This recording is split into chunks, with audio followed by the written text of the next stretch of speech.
شكرا جزيلا للشاعر الأستاذ عبد القادر عبد اللطيف الذي قال: ولتسقط الفرس في درعا وأنا أضيف وفي صنعاء.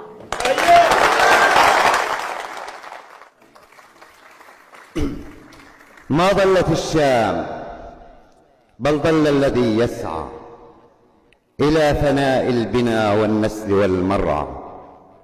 ما ضلت الشام بل ضلت أصاغرها وأمست الناس في أرجائها جوعا.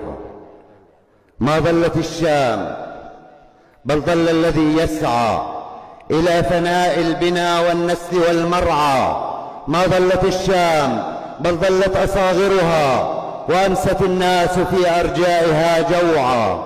هات اليراعة كي أستل قافية تجز أعناق من قد أجرموا جمعا. من بعد 60 عاما من تجارتهم بنا استباحوا بيوت الشعب والزرع، وأفرغوا الدار من سكانها شططا، وغيروا كل عرف عكس ما يدعى، حتى غدا الغهر في مفهومهم شرفا، وأصبح الهر باستبدادهم سبعا. وهامت الفرس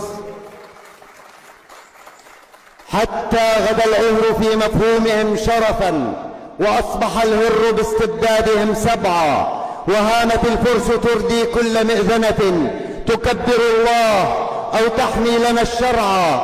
زدني من الحزن حزنا يستثير دمي، حتى تصير الدمى من فرطه دمعا.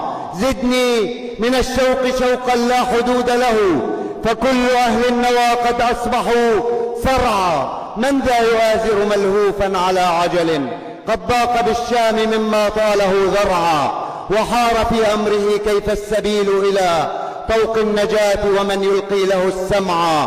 كم جاهل يبتغي سلما بلا ظفر، لا تسكن الدار ما لم تقتل الأفعى. أكرم بها ثورة هلت بشائرها من أرض حوران، نعم السعي والمسعى. مهد البطولة ما ثارت ضياغمها، إلا ليسقط كلب الفرس في درعا، إلا ليسقط كلب الفرس في درعا. حياكم الله. شكرا جزيلا للشاعر الأستاذ عبد القادر عبد اللطيف الذي قال: ولتسقط الفرس في درعا وأنا أضيف وفي صنعاء.